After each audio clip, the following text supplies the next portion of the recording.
एक व्यक्ति अपने घर से ऐसे तैयार होकर के निकला करता था जैसे कि वो ड्यूटी करने के लिए जाता हो, जैसे कोई बड़ी नौकरी करता हो। लेकिन उनके घर वालों को ये पता नहीं था ये तैयार होकर के जाकर के क्या करता है।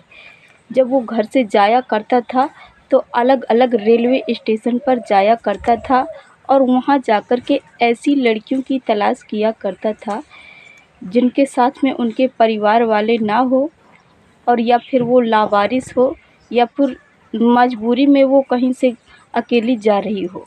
ऐसी लड़कियों की तलाश करता, उनके पास जाता, उनसे बातचीत करता और उनको खाने-पीने को देता। जब तक वो उनके दिल में जगह नहीं बना लेता था, जब तक वो पीछे नहीं हटता था। जगह बनाने के बाद उनको वो अच्छे से पटा लेता, फिर इसके बाद विश्वास दिलाता, फिर इसके बाद उनको आश्वासन दे कर के ले जाता था कोठे और वहाँ उनको बेच देता था। उनसे उसके अच्छे खासे दाम मिला करते थे। जो पहले वो गरीब था, ऐसे करते-करते उसने बहुत सारी संपत्ति इकट्ठी कर ली थी। अब वो गरीब से अमीर बन गया था। तो दोस्तों, ऐसी ही सच्ची घटना मैं आपको जागरूक करने के लिए सुनाने जा रही हूँ। अगर ये मेरी कहानी आपको अच्छी लगे तो मेरे चैनल को सब्सक्राइब ज़रूर करना। तो ये कहानी शुरू होती है एक रेलवे स्टेशन से। एक रेलवे स्टेशन होता है जहाँ एक रेलगाड़ी आ रही होती है। उसमें एक माँ-बाप होते हैं, एक 5 साल की बच्ची होती है। उस बच्ची को बहुत ज़्यादा प्यास लगी होती है। वो अपनी माँ से कहती है, माँ मुझे बहुत ज़्यादा प्यास लगी है। माँ कहती है, बेटी अभी रुक जा, अगला स्टेशन आएगा जैसे ही रेलगाड़ी रुकेगी वैसे हम तेरे को पानी ला कर के पिला देंगे। लेकिन बच्ची हर बार रोती है, माँ उसकी रोकती है। पापा भी उसके समझाते हैं, बेटा मान जा, अभी रेलवे स्टेशन जैसे ही आएगा, जैसे ही तुरंत मैं तुझे पानी लेकर के आऊँगा। जैसे ही रेलवे स्टेशन आता है तो रेलगाड़ी खड़ी होती है, तो बच्ची के पापा नीचे उतर जाते हैं पानी लेने के लिए। साथ-साथ वो बच्ची भी उतर जाती है। लेकिन उसकी माँ नहीं जान पाती थी कि बच्ची मेरी कब नीचे उतर गई ट्रेन से। और पापा जाकर के सीधा उसके पानी लेते हैं और रेलवे स्टेशन पे बहुत भीड़-भाड़ थी, तो बच्चे वहाँ पर समझ नहीं पाते कि पापा कहाँ पर मेरे पानी लेने गए हैं। वो दूसरी जगह देखने लगती है। इतने में पापा उसके पानी लेकर के ऊपर ट्रेन में चढ़ आते हैं और पापा भी नहीं समझ पाते कि बेटी मेरी नीचे उतर गई है।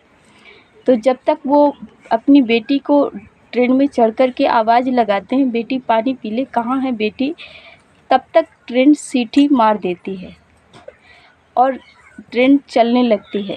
बेटी भी जिस डब्बे में माता-पिता थे उस डिब्बे में नहीं पहुंच पाती है, दूसरे डिब्बों तक जाती है, तब तक ट्रेन चलने लगती है। ट्रेन के पीछे-पीछे बच्ची रोती-रोती जाती है जब तक वो थक नहीं जाती। जब वो बच्ची थक जाती है तो बाद में वहीं पर एक ऐसे व्यक्ति के पास जाती है, उसका कुर्ता पकड़ती है, कहती है, बाबा मुझे प्यास लगी। वहीं पर एक ब्रांच में ऐसा ही व्यक्ति बैठा था जिसको ऐसी ही लड़कियों की तलाश रहती थी जो स्टेशन पर छूट जाए, लावारिस हो। उसी व्यक्ति का कुर्ता पकड़ कर के वो बेटी कहती है, बाबा मुझे प्यास लगी है। तो बाबा को ऐसा लगता है उसको जैसे उसकी सगी बेटी उससे कह रही है कि बाबा मुझे बहुत ज़्यादा प्यास लगी है।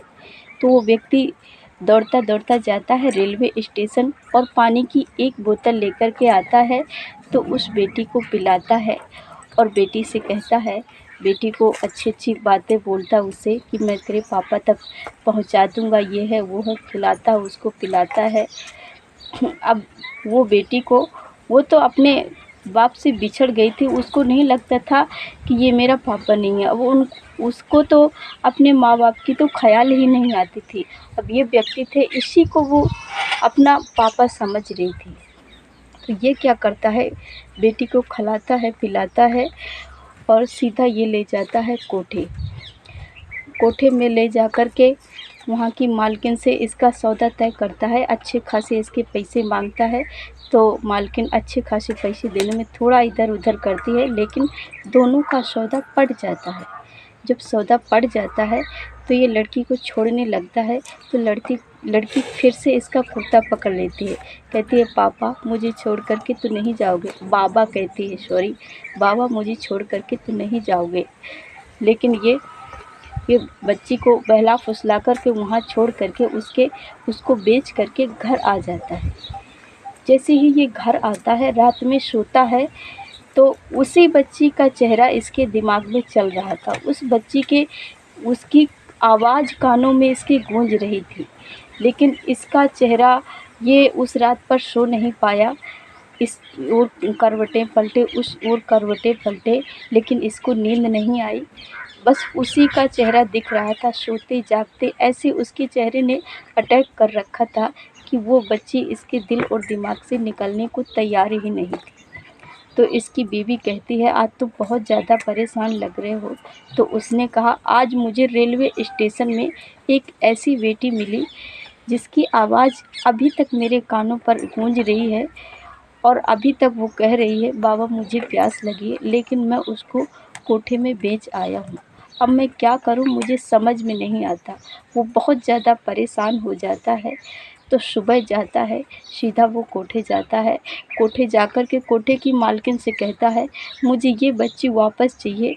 ये बच्ची मेरे दिल पर अटैक कर बैठी है, इसकी आवाज़ मेरे कानों पर गूंज रही है, इसकी मुझे बहुत ज़्यादा याद आती है, मुझे ये बच्ची वापस दे दो। तो मालकिन कहती है बिका हुआ माल कभी वापस नहीं होता, तुम जाकर के दूसरे माल की तैयारी करो खोजने की। अगर ज़्यादा होशियारी की तो जितनी भी लड़कियां तुमने बेची हैं उन सारी की पोल खोल दूंगी। ऐसे ऐसे करके उस व्यक्ति का ये धंधा था, उसने 1500 कम से कम लड़कियां इसी धंधे में दलदल में ढकेल दी थी। वेश्यावृत्ति के धंधे में वो यही काम किया करता था। तो ऐसे बहुत ज़्यादा गिड़गिड़ाता है, मालकिन से भीख मांगता है रहम की, बहुत ज़्यादा गिड़गिड़ाता है। जैसे ही वो लड़की देखती है तो फिर से दौड़ करके इसकी चिपट जाती है इस व्यक्ति के, और कहती है बाबा मुझे कहाँ चले गए थे तुम छोड़ के। तो बाबा कहता अब मैं तुझे छोड़ कर के नहीं जाऊँगा। तो मालकिन कहती है, जब गिड़गिड़ाता है तो मालकिन तैयार हो जाती है बच्ची के देने के लिए, और कहती है तुझे ज़्यादा पैसे लगेंगे। तो वो ज़्यादा पैसों में बच्ची को लेकिन ले लेता है और सीधा वहाँ जाता है जहाँ ये कुछ टीम ऐसी काम किया करती है जो बच्ची खो जाती हैं अपने माता पिता से, और जो वेश्यावृत्ति के धंधे में लोग धोखे से उनके ढकेल देते हैं, कहीं अकेले पा कर के उनको कुछ खिला पिला कर के जैसे ये काम करते हैं लोग, उनको झूठे जाल में फंसा कर के कोठे में बेच आते हैं। उनसे छुड़ाने का और उनके परिवार से मिलाने का एक महिला काम किया करती थी। तो ये व्यक्ति सीधा उस महिला के पास जाता है और कहता है सुनो, इस बच्ची को अब इसके माँ बाप से मिला दीजिए, मैं आपका ज़िंदगी भर एहसान नहीं भूलूँगा। तो वो महिला कहती है तुझे शर्म नहीं आती, तूने कम से कम 1500 लड़कियाँ कोठे पर बेची, इसको भी बेच ले, इसके भी अच्छे खासे दाम ले ले, इसके भी अच्छे खासे पैसे से अपनी इच्छाएं पूरी कर ले, यदि तुझे लाज शर्म है। तो जब इतनी लड़कियां बेची हैं तो इस लड़की के लिए क्यों गिड़गिड़ा रहा है।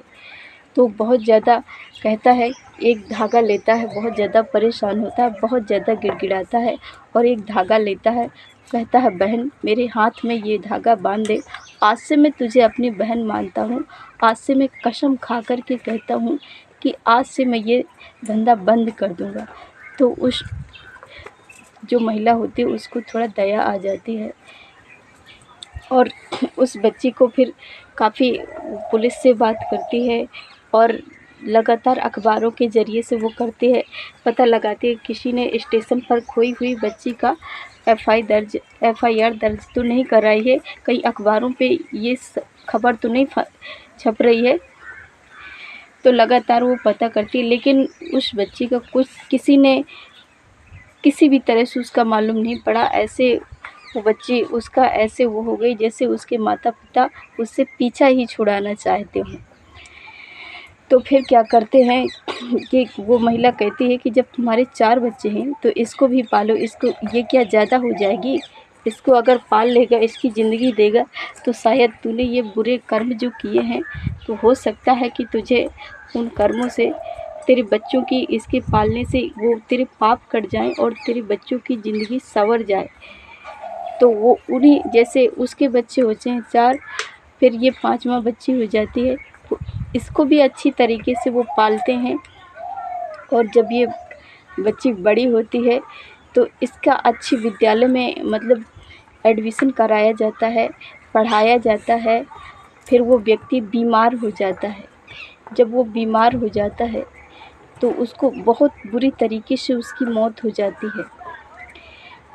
और जो उसके बच्चे होते हैं तो वो पढ़ाई कर के कोई डॉक्टर बनता है, कोई इंजीनियर बनता है, सब कुछ बनता है, सबकी शादी हो जाती है। बाद में ये जो छोटी बच्ची होती है तो ये इसका एक रिश्ता आता है बहुत अच्छा, अच्छे घर से, यूपी से आता है। और जो वो लड़का यूपी पुलिस में दरोगा होता है। बाद में इसकी भी शादी हो जाती है। तो पता नहीं ये कहानी इसलिए सुनाई है कि किसी किसी के जीवन में किसी कोई लोग बहुत ज़्यादा पाप करते हैं और अचानक से ऐसे अच्छे लोग आ जाते हैं। उस बच्ची की वजह से वो कैसी इसकी अचानक से ज़िंदगी बंद हो गई, वो उसने बुरा धंधा इसने बंद कर दिया उस लड़की की वजह से। और फिर ये क्या करता था, ये व्यक्ति फिर बहुत बुरी तरीके से मर गया था। फिर इसके बाद वो वाला धंधा बंद करके फिर जो भी लड़कियां अगर सुनता था कि कोई लड़की बिक रही है तो ये सीधा जो टीम बचाने का काम करती थी तो वहाँ पर फ़ोन करता था।